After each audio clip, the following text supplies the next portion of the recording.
Before she could scream, before she could run, they grabbed her. The books dropped from her hands, scattering across the floor like fallen birds. "Please," she begged, her voice breaking. "Please don't!" In a small village nestled among green hills, there lived a girl named Aduke. Her smile was as bright as the morning sun, and her heart as pure as fresh spring water. Everyone in the village adored her. Aduke wasn't just kind, she was brilliant. Each year she'd walk home with prizes clutched to her chest, her parents beaming with pride behind her. "Look at our Aduke," her father, Baba Tunde, would announce to anyone who would listen. "The smartest girl in the whole village." Her mother, Folashade, would gently stroke Aduke's hair. "You are our treasure, our hope." Aduke had big dreams that kept her awake at night. She'd lie in bed, staring at the thatched roof, whispering to herself, "One day I'll wear fine clothes and work in a tall building in Lagos. I'll be a banker and make you proud, Mama and Papa." Life was sweet and full of promise, until it wasn't. One scorching afternoon, while Aduke sat under the mango tree reading her books, a neighbor came running. His face told the story before his words did. "There's been an accident," he panted. "Your parents. The bridge collapsed." The world stopped spinning that day for Aduke. The village gathered, singing songs of mourning as they lowered 2 coffins into the red earth. Aduke stood still as stone, tears creating rivers down her cheeks. The brilliant girl who answered every question in class now had no words. Days blurred into weeks. The once bright student now sat in class, eyes vacant, mind far away. Her teachers' voices became distant echoes. The neat handwriting in her notebooks became scribbles. Her dreams of becoming a banker seemed to fade like morning mist under the harsh sun. "Aduke," her teacher would call. "Are you with us?" She'd nod, but her heart wasn't there. It was buried in the ground with her parents. Then one day, something changed in the village. 4 youth corps members arrived to teach at the school. Tunde, Biodun, Kayode, and Femi, young men full of energy and fresh ideas. They brought new books, new ways of teaching, and suddenly the school buzzed with excitement. But Aduke remained in her shadow of grief. Tunde noticed her first. While other students jumped and raised their hands, Aduke sat quietly, her eyes downcast. "You there?"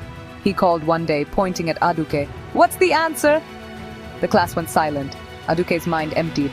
Her mouth opened, but no words came out. Someone snickered, then another. Soon the whole class erupted in laughter. "She's stupid now," a boy shouted. "She used to be smart, but now she's dumb." The words sliced through Aduke like knives. Tears sprang to her eyes, and before she could stop them, they were flowing down her cheeks. She ran from the classroom, her heart shattering all over again. Tunde found her later, huddled behind the school building. "I'm sorry," he said softly, crouching beside her. "I didn't know." Between sobs, Aduke told him everything, about her parents, her lost dreams, the darkness that had swallowed her whole. Tunde's eyes filled with compassion. "I'll help you," he promised. "You'll shine again, Aduke. Your parents would want that." For the first time in months, a tiny spark of hope flickered in Aduke's heart. After school, Tunde began tutoring Aduke. She'd walk to his small house on the edge of the village, carrying her books and her fragile hope. Slowly, answers came back to her. Numbers made sense again. Words flowed from her pen. "You see?" Tunde would say, his voice warm with encouragement. "The brilliant Aduke is still in there. She just needed help finding her way back." Sometimes Tunde would buy her food or give her a little money for supplies. Sometimes they'd just talk about her dreams. "I still want to be a banker," she confessed one evening. "But it seems so impossible now." "Nothing is impossible for you, Aduke," Tunde assured her. "Keep studying, keep believing." What Aduke didn't know was that dark clouds were gathering. The other corps members had noticed her. They saw her beauty, her gentle manner, and something ugly grew in their hearts. One evening, as Tunde stood outside his house, Biodun approached with Kayode and Femi. "So you're keeping Aduke all to yourself?" Biodun sneered. "Share her with us. We want some fun too." Rage flashed across Tunde's face. "What are you saying? She's a student. She comes here to learn, nothing more." "Don't play innocent," Kayode laughed. A beautiful girl like that, always at your house? We see how you look at her. Tunde's hands curled into fists. Leave her alone, he warned, his voice like thunder. She's been through enough. I swear if any of you touch her... Calm down, Femi said, raising his hands. We're just joking. But their eyes told a different story. From that day, Tunde watched over Aduke even more carefully. But fate had cruel plans. One afternoon, Tunde was called away for an emergency.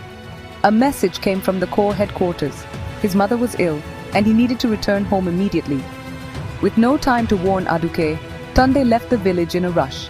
That same afternoon, Aduke walked to Tunde's house, her books tucked under her arm, her mind focused on the day's lessons. When she knocked, Biodun opened the door. Tunde had to leave, he said, his smile too wide. But you can wait inside. He'll be back soon. Trusting and innocent, Aduke stepped into the trap. The door closed behind her. 3 faces, Biodun, Kayode, and Femi, surrounded her.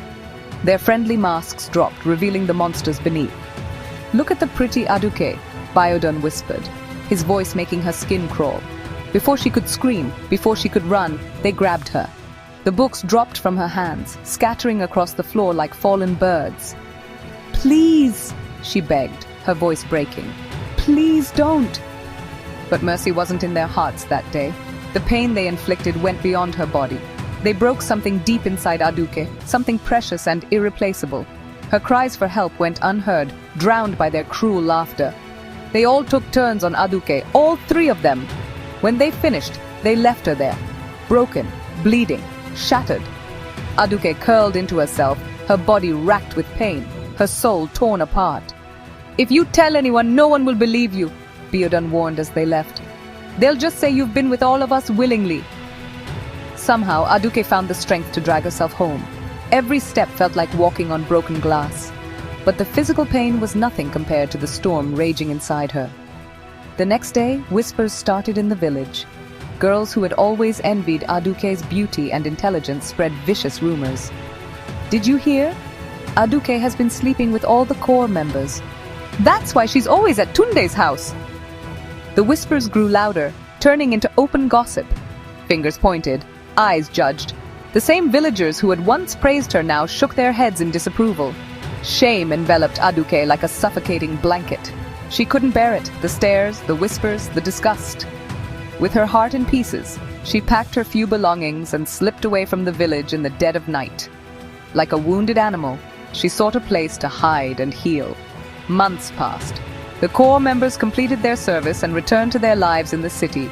Biodun landed a prestigious job. Kayode bought a fancy car. Femi got engaged to a beautiful woman. They forgot about Aduke, forgot about what they had done.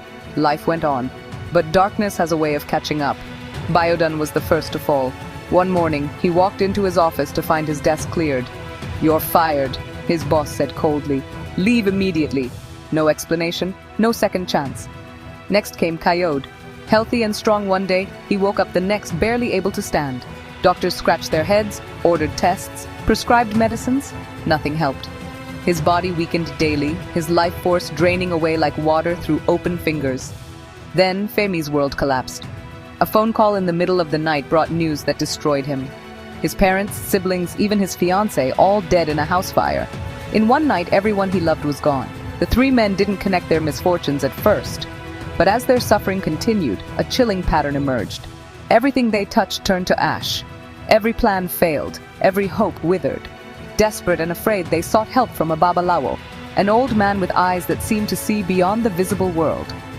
"Something dark follows you," the babalawo told them, his voice grave. "A curse born from a great wrong." "What wrong?" they asked, feigning innocence. The old man closed his eyes, his wrinkled hands passing over a collection of cowrie shells. "A girl," he murmured. "Aduke, you violated her body and spirit. Now the spirits of her ancestors demand justice." Cold fear washed over the men. They remembered now, the quiet girl, the afternoon in Tunde's house, her pleading eyes. "The curse will not lift until she forgives you," the babalawo warned. "Find her, beg for mercy, or your suffering will grow until it consumes you completely." With trembling hearts, the men rushed back to the village. But Aduke was gone, vanished like morning dew under the hot sun. "She left," an old woman told them. After the rumors about her and the Corps members, the shame was too much. Desperation drove them to seek out Tunde, the only one who might know where Aduke had gone. They tracked him to Lagos, where he worked as a teacher in a good school. When Tunde opened his door and saw them, his face hardened like stone. "Please," Biodun begged, falling to his knees. "We need to find Aduke. We're cursed. Only she can save us." Tunde's eyes blazed with fury. "So now you want her help, after what you did?" But something in their broken state moved him. Perhaps it was justice that they now suffered as Aduke had suffered. "Come," he said finally, his voice cold. "There's something you need to see." Inside his modest apartment, sitting by the window with her hands resting on her swollen belly, was Aduke. Her face had matured, carrying both strength and sorrow in its lines. Her eyes, once bright with dreams, now held a guarded wisdom. The men fell to their knees, tears streaming down their faces. "Aduke," Coyote sobbed, "please forgive us, we're dying. Everything has gone wrong. The Babalawo said only you can lift the curse." Aduke looked at them, her eyes as hard as flint. "You destroyed my life," she said, her voice steady but cold. "You took my dignity, my peace, my future. Now you want my forgiveness?" "The curse will only grow stronger," Femi pleaded. "Please, we're begging you." Tunde moved to Aduke's side, placing a gentle hand on her shoulder. "These men deserve to suffer for what they did," he said softly. "But holding on to hate only hurts you, Aduke. Your baby deserves a mother whose heart isn't heavy with rage." Aduke's hands caressed her belly, feeling the life growing inside, a life created from violence but innocent of any crime. After a long silence, she looked up. "I will forgive you," she said finally. "But there is a price." The men looked up, hope glimmering through their tears. "None of you will ever have children," Aduke declared. "You will never know the joy of being called father. That is my condition." The men nodded frantically, willing to accept any terms to end their torment. "Thank you," Biodun whispered, his voice breaking. "Thank you, Aduke." After they left, Tunde sat beside Aduke and took her hand. "Are you okay?" A tear slid down her cheek. "I didn't curse them, you know. Their own wickedness did that." "I know," Tunde said softly. "But by forgiving them, you freed yourself." 2 months later, Aduke gave birth to a baby girl with eyes that sparkled like stars. She named her Inyoluwa, God's possession. With Tunde's support, Aduke returned to her studies, working twice as hard as before. Years passed. The baby grew into a beautiful, intelligent child. Aduke graduated with honors and secured a position at a prestigious bank in Lagos, just as she had dreamed as a little girl under the mango tree. And Tunde, who had been her teacher, her protector, her friend, became something more. "You've shown me what true strength looks like," he said, his voice gentle. "Will you let me walk beside you for the rest of our days?" Aduke's eyes filled with tears, not of sorrow this time, but of joy. "Yes," she whispered. "Yes." As for Biodun, Coyote, and Femi, they lived with the consequences of their actions. Their fortunes improved after Aduke's forgiveness, but as promised, none of them ever had children. Each time they saw a father holding his child, they remembered the price of their wickedness. And in a village far away, people still tell the story of Aduke, the girl who lost everything but found the strength to rebuild her world, proving that even the darkest night eventually gives way to dawn. If you loved this story, please like, share, and subscribe. Also, let us know what you learned in the comments section. You should enjoy the next video on your screen if you like this one. Watch it now!